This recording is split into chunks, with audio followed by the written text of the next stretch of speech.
Welcome to our YouTube channel, Knowledge Center.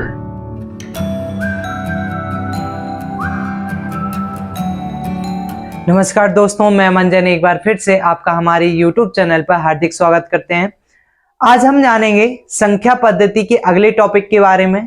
हमने पहले आपको बता दिया था कि संख्या पद्धति होती क्या है, कितने प्रकार की संख्या पद्धति होती है, संख्याओं को लिखने का क्रम क्या होता है और हमारी जो पद्धतियां प्रणालियां हैं उसके बारे में भी हम आपको जानकारी दे चुके हैं। अगर अब तक आपने हमारे उस चैनल को नहीं देखा है तो प्लीज जाकर के देखिएगा और उसको सब्सक्राइब कीजिएगा। चलिए आज हम जानेंगे संख्या पद्धति के अंदर संख्याओं के योगफल से संबंधित जो महत्वपूर्ण सूत्र होते हैं उनके बारे में जानकारी लेंगे कि किस तरीके से इनके सूत्र तैयार होते हैं, हम किस तरीके से क्वेश्चन को आसानी से सॉल्व कर सकते हैं, उसके बारे में यहाँ पे आपको जानकारी देंगे। तो चलिए जानते हैं। तो पहला हमारा सूत्र होता है प्राकृत संख्या से संबंधित।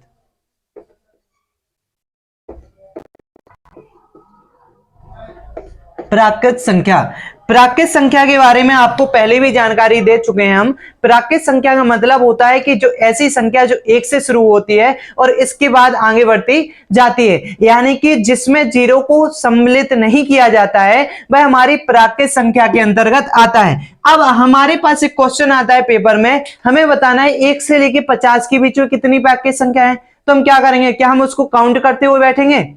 हमें बताना है 1 से लेके 20 तक में कितनी प्राकृत संख्या है, तो क्या हम काउंट करेंगे? नहीं। इसके लिए हम जानेंगे एक फॉर्मूले के बारे में कि हमसे फॉर्मूला क्या बोलता है, उसके थ्रू हम इसको निकाल सकते हैं। तो प्रथम n प्राकृत संख्या का योगफल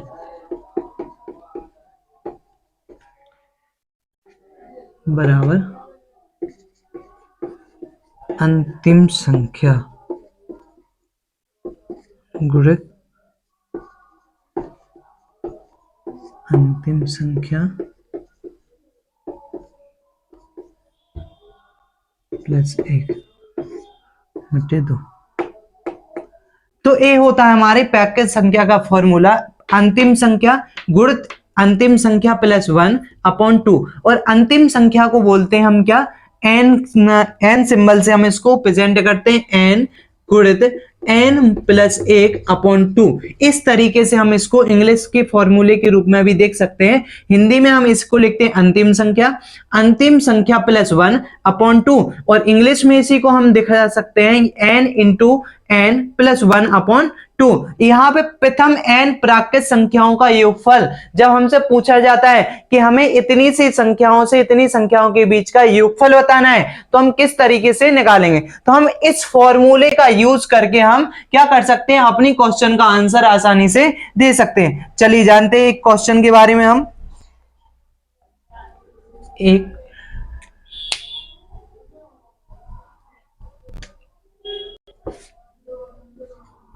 एक से 20 तक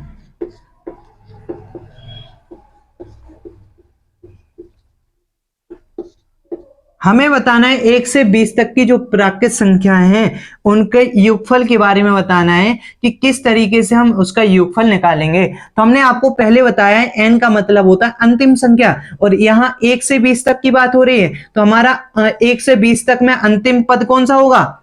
20 होगा। हमारा 1 से लेके 20 तक में जो अंतिम पद होगा वो क्या होगा? 20 होगा। तो n बराबर हो गया 20। अब हमें निकालना है इसका योगफल। तो योगफल कैसे निकालेंगे? अंतिम संख्या मतलब 20 है, तो n कितना हुआ? 20 गुणित 20 प्लस 1 अपॉन 2। अब हम इसको सॉल्व करेंगे। इसको सॉल्व कैसे करेंगे कि हमारा आंसर आसानी से निकला है। चलिए देखते हैं, इसको सॉल्व करते हैं। 20 और 1 हमारा कितना हुआ? 21 हुआ, और a हमारा 20 है। तो हम सबसे पहले क्या करते हैं, 2 से इसको डिवाइड करते हैं। 2 एकम 2, और 2 का 10 में हमने 20 में हमने भाग दिया, कितनी बार जाएगा? 10 बार। तो 2 से हमने 20 को सॉल्व किया, हमारा आंसर आया 10। 10 गुणित 20 और 1 को हमने जोड़ा, प्लस किया तो आया 21, और जब 21 का हमने 10 में गुणा किया तो हमारा आंसर कितना आएगा? 210। हमारा योगफल कितना हुआ 210। ए हमारा आंसर सही माना जाएगा।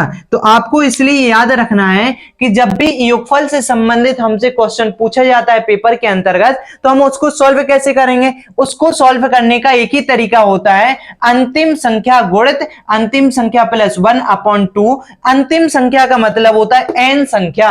n संख्या हमारी क्या होती है, यहां पे बता दिया, प्रथम n प्राकृत संख्याओं का योगफल ज्ञात कीजिए। n हो गया हमारा अंतिम पद, और 1 से 20 तक में हमारा अंतिम पद कौन सा होगा, n होगा।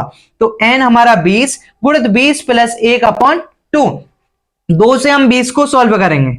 20 को हमने जब सॉल्व किया तो हमारा आया 10, और 20 और 1 हमारा हो गया 21। जब हमने 21 का 10 में गुणा किया हमारा आंसर आया 210। तो इस तरीके से हम इसको सॉल्व कर सकते हैं, कौन सी संख्या को, प्राकृत संख्या को। चलिए अब हम जानते हैं इसी के अंतर्गत सम संख्या वाला, सम संख्या। सम संख्या, सम संख्या के बारे में भी आपको पहले जानकारी दे चुके हैं कि सम संख्या होती क्या है। थोड़ा सा मैं यहाँ पे बता दें आपको। सम मतलब होता है ऐसी संख्या जिसमें 2 का भाग जाए। कौन सी संख्या का, जिसमें 2 का भाग जाता है, और 2 का भी कैसा, 2 का पूरी तरीके से जब भाग जाता है तो वो संख्या हमारी होती है सम संख्याएं। अब हमें यहाँ पे बताना है कि सम संख्याओं का जब योगफल का सूत्र पूछा जाता है, कौन सा, योगफल वाला, योगफल। जब हमसे सम संख्याओं के योगफल की बात होती है तब हम किस तरीके से इसका उपयोग कर सकते हैं। तो चलिए जानते हैं। इसका फॉर्मूला होता है अंतिम संख्या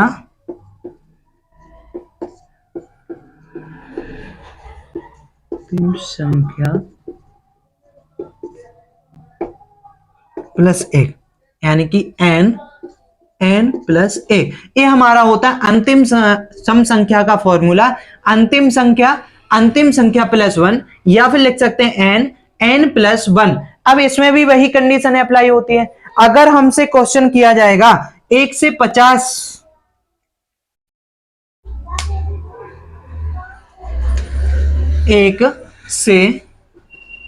50 तक की सम संख्याओं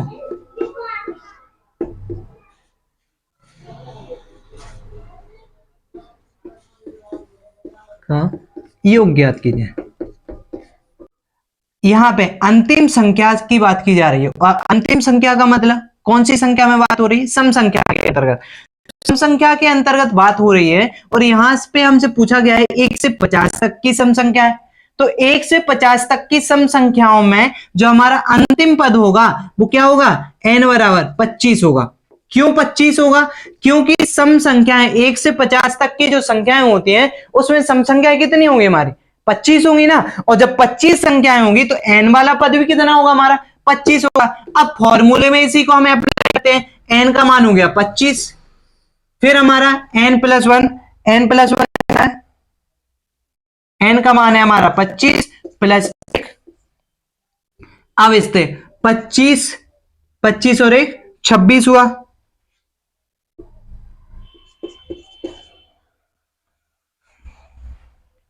सम संख्या बराबर, चल जब हम 25 का 26 में गुणा करेंगे तो हमारा आंसर आएगा 650। अब हमारा आंसर अभी कितना है, 650 आया, लेकिन हमें निकालना क्या है, अविष्ट मान, यानी कि इसका पूरा योगफल जो है वो निकालना है। तो योगफल निकालने के लिए अब हम 650 में 2 से भाग करेंगे, यानी कि अविष्ट मान बराबर, अब 2 का 650 में भाग करो, 2 एकम 2, 2 23 6।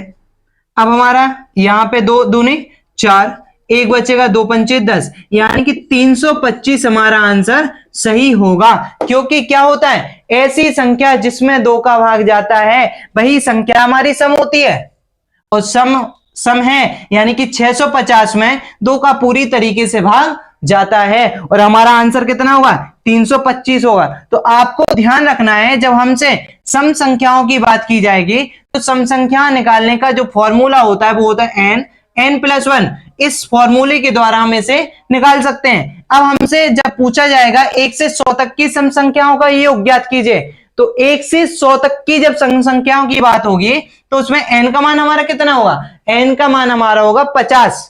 क्यों होगा, क्योंकि सम संख्या है, सम संख्या कितनी होती है जिसमें 2 का भाग जाए, भाई हमारी सम संख्या के अंतर्गत आएगा। तो n का मान हमारा हो जाएगा यहाँ पे 50, तो n 50 प्लस 50 इंटू 50 प्लस 1, इस तरीके से हम इसे सॉल्व करेंगे और इसके बाद में अविष्ट मान हम निकालेंगे उसमें 2 का भाग दे करके। इस तरीके से हमने यहाँ पे देखा सम संख्या के बारे में। तो चलिए आज के लिए बस इतना ही, कल आपको इसके नेक्स्ट टॉपिक के बारे में जानकारी देंगे कि नेक्स्ट टॉपिक में हमसे क्या बोला जाएगा। हम नेक्स्ट टॉपिक में यहाँ पे बताएंगे विषम संख्या के बारे में। तो नेक्स्ट वीडियो के लिए आप हमारे चैनल को सब्सक्राइब कीजिएगा, लाइक कीजिएगा और बेल आइकन बटन को प्रेस कीजिएगा। धन्यवाद।